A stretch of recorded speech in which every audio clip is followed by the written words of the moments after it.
So, guys, there seems to be political violence in the country. I'm saying this because I just saw two stories on the news involving the EFF and the ANC. I want us to start about the story involving the EFF. A couple of hours ago, the EFF released a statement condemning the assassination attempt on Gauteng chairperson Nkululeko Dunga. The statement reads, "The Economic Freedom Fighters strongly condemns the attempted assassination of our Gauteng chairperson, Commissar Nkululeko Dunga, which took place in the early hours of this morning." So, guys, I know that many of you are going to see this episode on Thursday, but this episode was recorded on Wednesday. So, the assassination attempt took place in the early hours of Wednesday, not the early hours of Thursday. This attack on his life occurred at his home, where his family, including his partner, two children, and elderly grandmother, were present. At approximately 12 a.m., suspicious footsteps were heard on the roof, prompting Commissar Nkululeko Dunga's son to request for a security check. By 2 a.m., security personnel, while conducting his round, were ambushed and shot at by armed intruders who had positioned themselves on the roof. The security guard returned fire, engaging with at least 3 shooters before 8 heavily armed assailants fled the scene by jumping over the wall. For 2 hours, these men lay in wait, ready to carry out what was clearly a coordinated and premeditated attempt on the life of a revolutionary leader. So this is a statement from the EFF condemning the assassination attempt on the Gauteng chairperson Nkululeko Dunga. So I hope that Nkululeko Dunga is okay. I don't even know how he feels knowing that there were people ready to assassinate him. Right, we come back to the Gauteng province now. The Economic Freedom Fighters have just issued a statement condemning the attempted assassination of his Gauteng chairperson, Nkululeko Dunga. The attack happened in the early hours of this morning at his home. The party is calling for a full probe into the attempt. Let's unpack this now, joined by Dr. Mgcini Chwaku, Johannesburg Public Safety MMC. MMC, good to have you, and thank you very much for your time. This incident happening at approximately 12 a.m. Just take us through some of the details. No, thank you very much, Mdluli, and good evening to the viewers at home. Look, at 12 o'clock midnight, the chairperson of the Economic Freedom Fighters, he was with his family, the wife and the kids, and also the grandparents. And then they started to hear, the footsteps on the roof of the, as if like people are moving up and down. But he thought that it was like, something else, and, birds, and sometime at night. And then at about 2 a.m., when the security guard that he has in his house, he was doing his rounds, just to check around the area and all of that, he came across 2 individuals, and then there was an exchange of fire. And then they actually ran away. Then when they were running away, the 2, 6 of the other men who were hiding in his yard, they started running, carrying high caliber, I think it's firearms. I've received the footage and of the gunshot. I have it with me. It has been submitted now to the forensics and to the police for further investigation. Yes, indeed, it was an execution. The guys were going to execute him, but by the grace of God, nothing, happened. But it was just, the exchange of fire. Yeah. So forensics came in. They picked up all the, the cartridges. They took pictures, and the CDC, they came in as well. The CRC, they came in, took pictures and all of that. And so he was with the police from that time, 2 a.m. up until a.m. in the morning, 10 a.m., taking statement, all of that. So we commend the swift reaction of the police is very commendable, but we need to find these guys. From the CCTV footage, from the cartridges picked up on the scene, is it possible to tell what kind of rifles or what kind of armor were these attempted assassinators carrying? No, these are just normal, Glocks. I mean, the normal guns. It was not like, those high caliber firing. It was just, they were just using normal, revolvers. But then all those cartridges that were picked up are going to be sent for ballistics. We said to the police if we can identify in terms of, maybe who are the guns or the chili be belonging to. I mean, those cartridges. So they're going to send for testing so that we know. Yes. Now, talk to me about this. You're saying it's a coordinated and premeditated attempt on a life. How did they gain access to the property? No, they just went in and, over the fence, because it's got the electric fence in there, and it's got some, the CCTV cameras that are there. It's got, the security. So they went through the fence because sort of, the house is like not really in an estate. It's just standalone house, but like very, secure. It's got your electrical wires there. So they went over that. They managed to climb over it, and then they went on top of the roof. You can see on the footage very clear the guys climbing, going on top of the roof. So the modus operandi these guys work that they go on top of the roof, they hide on top, and then others would be on the side, so that maybe when you come in or you actually come out, you'll be facing the guys in front, but you don't. While you are shooting with this one and fighting, but then there'll be someone who's coming at the top and shooting you. So, yeah, that's how they actually gain access there. So I mean, in any estates, I remember them when we had a robbery back in the days, and in one of those estates, they can even go and they put a blanket or on top of those wires, and then they are able to really jump over on top of the fence. But it was when you look into it, it was like a military style. It was very, very, it was actually shocking. You can see people like the exchange of fire happening as well, and the guys running with the high caliber firearms. So you tell us that the footage is. I mean, is the public going to see this footage?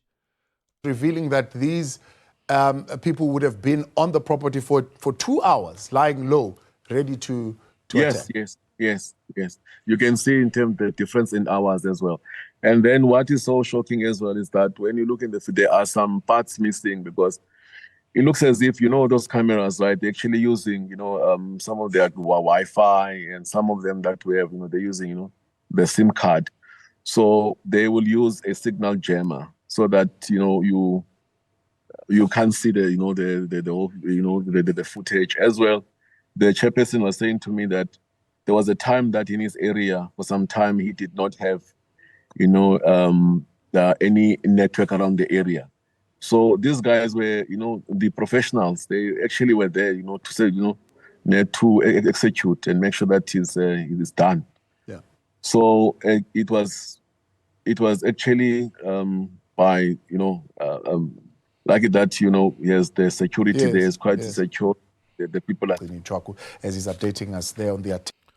So this is what actually happened with the chairperson of the EFF in Gauteng. Me personally, I just hope that Nkululeko Dunga and his family are okay, man.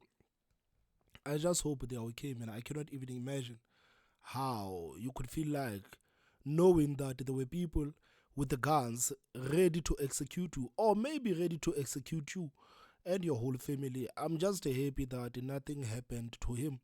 I mean, normally when we hear stories about the political violence, we know that many of these stories actually happen in KZN. In KZN, it's almost as if people are now used to the political violence. But now that is going to Gauteng and looking like it's going to spread out throughout the country, it is really starting to get scary.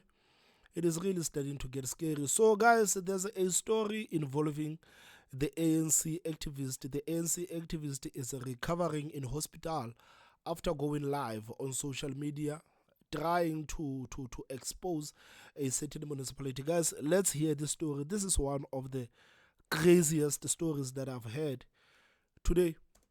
You're watching News at Prime. Let's bring you this concerning story now. An ANC activist from Nkomazi in Mpumalanga, Sizwe Nyambi, is in a critical condition in hospital. He was shot multiple times, barely an hour after he went live on Facebook threatening to expose alleged corruption within the municipality. Let's speak now to Newsroom Africa's Mweli Masilela, who's live for us in Middelburg at this hour. Mweli, good evening to you. Before we talk about the nature of the corruption that Mr. Nyambi was threatening to expose, let's start with his condition. Are you able to tell us what his situation is in hospital right now?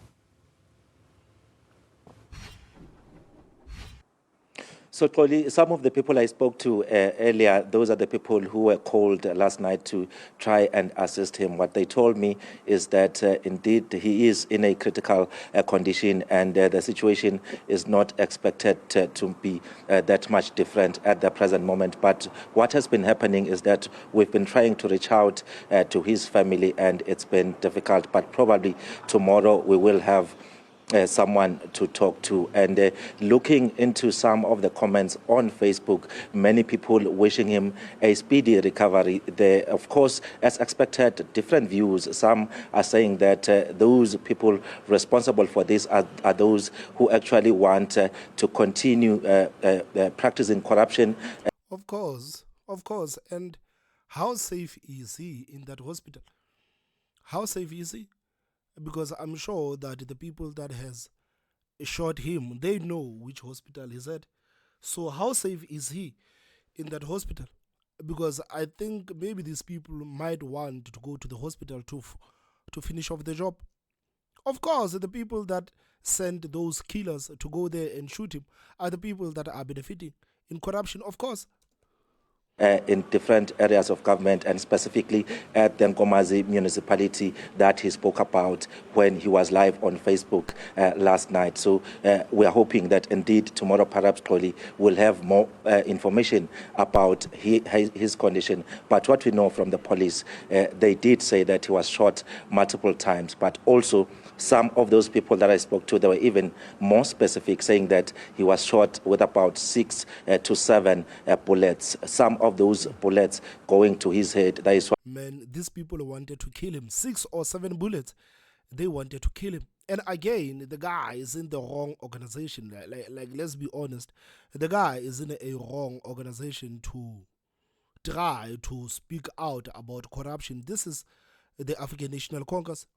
If you wanted to be vocal about corruption, maybe, just maybe, you should have been with another political party. But this is African National Congress, and there is no way the ANC was going to allow you to go out publicly to speak out about the things that are happening in that municipality.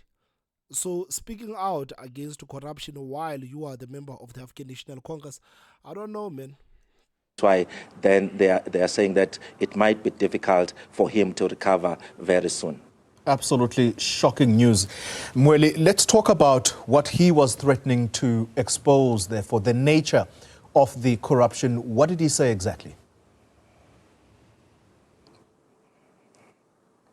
So maybe, Xoli, to start with, I must say that Sizwe Nyambi is very known for those Facebook, live Facebook videos. It's something that he has been doing for a long time. And at some point, he did take a break. And if you listen to even that live on Facebook that he made yesterday night, he did mention that he wanted to stop. But looking at what is happening, he is compelled to do that live video again. And then on that video, he is actually saying that there are workers at the Nkomazi municipality who want to be paid overtime, and the municipality took a decision that overtime hours will be cut off. And according to him, those are some of those workers are actually sabotaging the work of the municipality in as far as water supply is concerned. He's saying that people of that particular municipality residing in those different villages shouldn't blame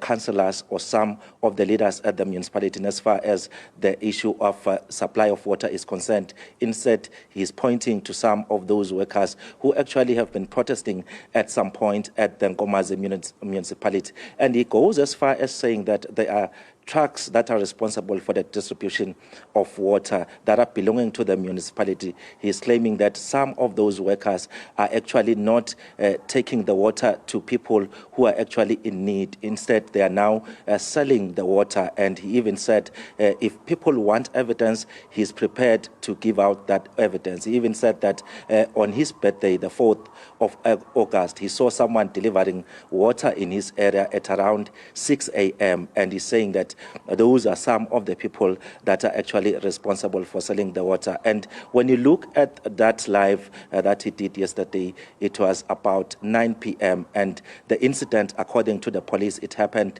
about 20 minutes after 9, according to the report of the police. And some people are saying that it's highly impossible for him to be shot by people who are actually not happy with what you said, because if you look into that, it's just a few minutes after that live was done on Facebook. And there are some people who are actually saying, even on social media, clearly, that you won't know as to who exactly has been targeting him, because it's clear that if it's 6 to 7 bullets, those people actually wanted to see him dead. But looking into his timeline, there's been a lot of those videos where he was actually criticizing even senior ANC members.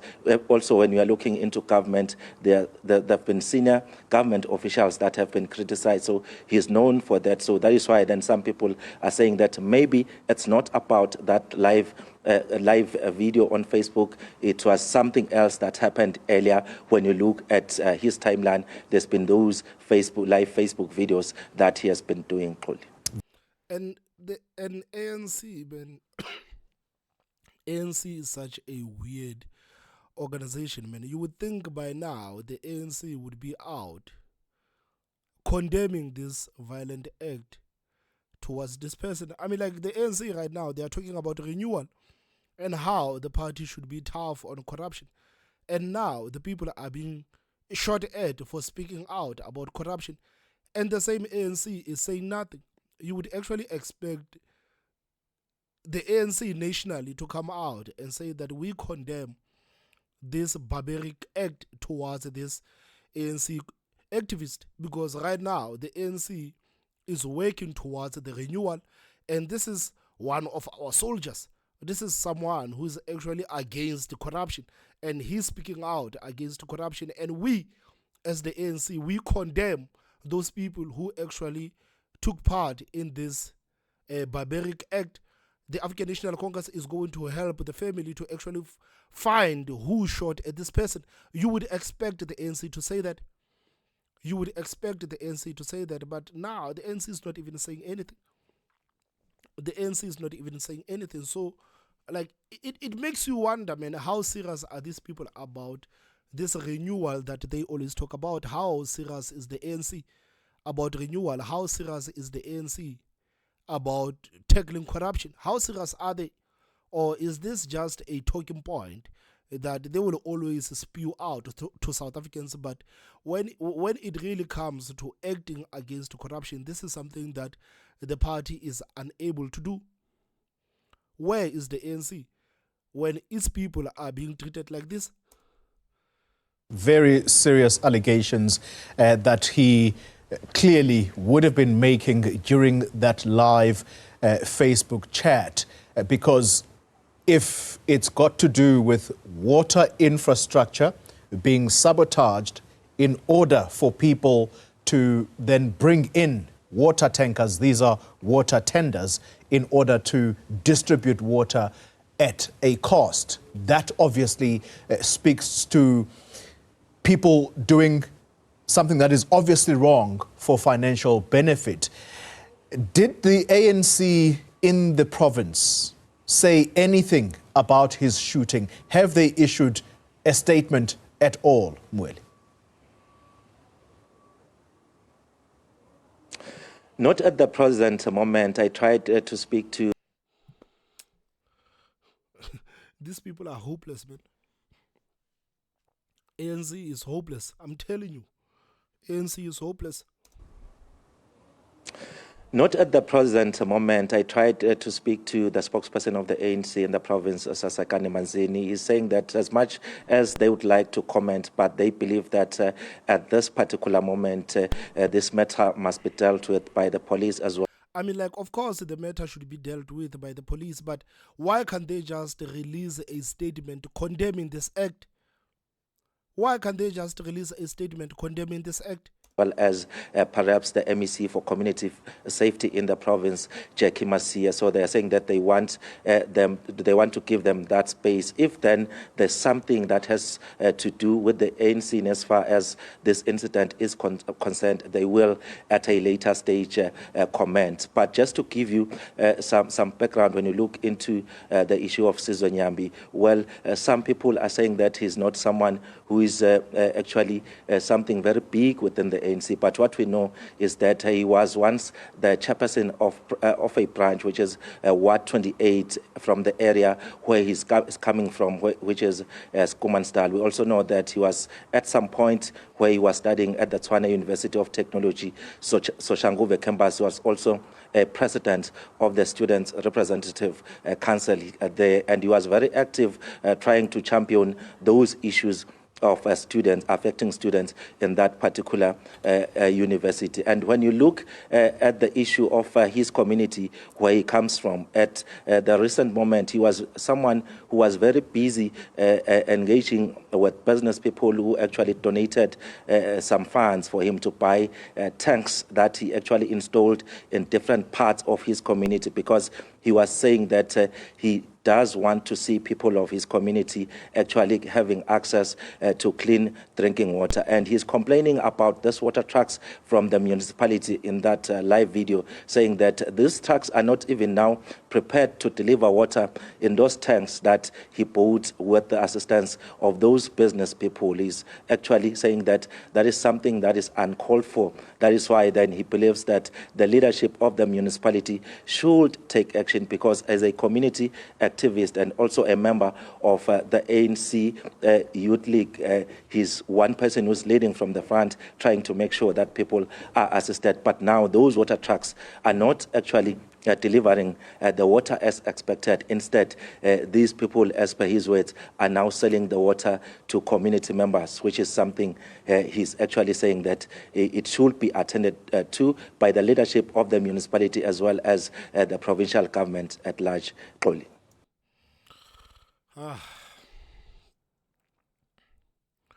Man, this is sad, man. It is sad. It is sad, man. Like, you can just imagine that the guy joined the ANC simply because he wants to work for his community.